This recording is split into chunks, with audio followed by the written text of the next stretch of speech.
চলছে বাংলাদেশ শিল্পী সমিতির নির্বাচন। এ নিয়ে আলোচনাতে বিএফটিসি প্রাঙ্গণ থেকে যুক্ত হচ্ছেন আতিক মেসবা লগ্ন।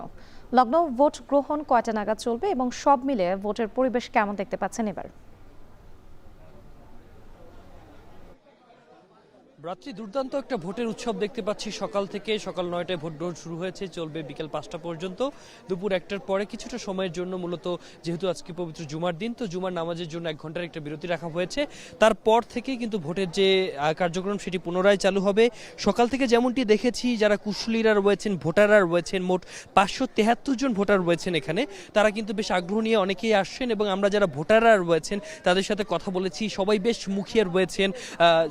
দীর্ঘদিনের যারা সহকর্মীরা রয়েছেন, শিল্পীরা রয়েছেন, সহশিল্পীরা রয়েছেন, তারা বেশ আনন্দ, আগ্রহ এবং উদ্দীপনার সাথে ভোট দিতে আসছেন। বলছেন যে বাংলাদেশের চলচ্চিত্রকে বা ঢালিউড পাড়াকে আরও উন্নত করবার জন্য যে ধরনের প্রচেষ্টা বা উদ্যোগ নেওয়া উচিত, সব ধরনের উদ্যোগ নেওয়ার জন্যই মূলত তারা যোগ্য নেতৃত্ব এখানে তুলে ধরবেন। একই সাথে যারা ভোটে প্রার্থী রয়েছেন তাদের সাথেও আমরা কথা বলেছি। তারাও কিন্তু জানিয়েছেন তারাও বেশ আশাবাদী, বেশ শান্তিপূর্ণ সুষ্ঠুভাবে নির্বাচনের প্রক্রিয়া চলছে, কোনো ধরনের বিশৃঙ্খলা নেই। তবে বেশ উৎসবের মতো দেখছি যে যখনই কোনো কুশলী আসেন তাকে ঘিরে গণমাধ্যম কর্মীরা যেমন থাকছেন, ভক্ত অনুরাগীরা যারা রয়েছেন, বিশেষ করে ভোটার যারা, সবাই কিন্তু এখানে আসছেন এবং সবকিছু মিলে একটা সুশৃঙ্খল একটা পরিবেশ আমরা দেখেছি। এবং বিএফডিসির বাইরে থেকে অভ্যন্তরীণ যে ফটকগুলো রয়েছে, প্রত্যেকটি ফটকে আইন শৃঙ্খলা বাহিনী যারা রয়েছেন তাদের একটা তৎপরতা আমরা দেখতে পেরেছি। একই সাথে কয়েক স্তরের নিরাপত্তা ব্যবস্থাও কিন্তু আমরা স্বাভাবিকভাবে এখানে দেখেছি।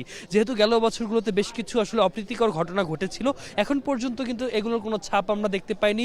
বেশ সুশৃঙ্খলভাবে ভোটাররা এখানে আসছেন এবং তারা তাদের যে ভোটদান কর্মসূচি সেটি করছেন। এবং একই সাথে যারা প্রার্থীরা রয়েছেন তারাও কিন্তু এখানে আসলে তাদের যে কর্মযজ্ঞ রয়েছে সেই কর্মযজ্ঞ সুন্দরভাবে করছেন। দুটি প্যানেলকে আমরা এবার দেখেছি, দুটি প্যানেলে যারা প্রার্থীরা রয়েছেন তারা লড়ছেন।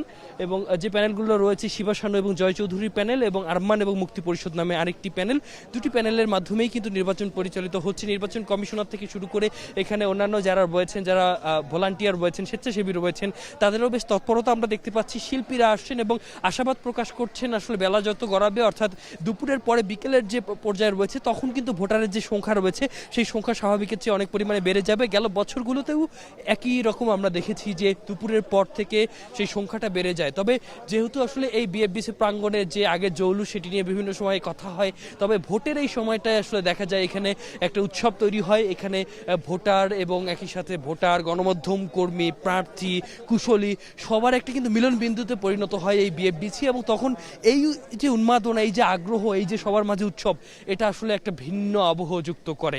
আমরা সকাল থেকে সেই আবহই দেখছিলাম এবং সেই আবহ এখনও কিন্তু দেখতে পাচ্ছি যে পুরো ফটকে, প্রাঙ্গণে, মূল ফটকের বাইরে প্রত্যেকটা জায়গায় আলাদা একটা আগ্রহ বা উদ্দীপনার জায়গা তৈরি হয়ে গেছে। একই সাথে আমরা দেখছিলাম যে ভিতরে যারা ভোট দিচ্ছিল বেশ সুশৃঙ্খলভাবে দিচ্ছিল। এখানে বড় স্ক্রিনিংয়ের মাধ্যমে ভেতরের যে স্বচ্ছতা রয়েছে সেই স্বচ্ছতার বিষয়গুলো এখানে স্পষ্টভাবে নিশ্চিত করা হয়েছে। কেউ যেন দুবার ভোট দিতে না পারে, সতর্কতামূলক যে কালি ব্যবহার করা হয়, অমোচনযোগ্য নীল কালি, সেই কালির ব্যবহারও আমরা দেখেছি। এবং একই সাথে দেখেছি যে আসলে যারা ভোটাররা আসছেন তারা যেন দ্রুত তাদের যে নম্বর রয়েছে বা সিরিয়াল রয়েছে সেটি যেন খুঁজে পায়, সেই ধরনের উদ্যোগও এখানে এখন পর্যন্ত স্পষ্টভাবে আছে। তবে যে গাড়িগুলো রয়েছে সেগুলো কিন্তু নির্দিষ্ট বা সীমিত করা হয়েছে। এখন পর্যন্ত আসলে উৎসবে, আগ্রহে বা এই ভোটানন্দে কোনো ধরনের বিশৃঙ্খলা দেখা যাচ্ছে না। সবকিছু সুন্দরভাবে চলবে বিকেল 5টা পর্যন্ত। রাত্রি। বাংলাদেশ শিল্পী সমিতির নির্বাচনের সবশেষ খবর জানাতে বিএফটিসি প্রাঙ্গণ থেকে যুক্ত ছিলেন আতিক মেসবা লগ্ন।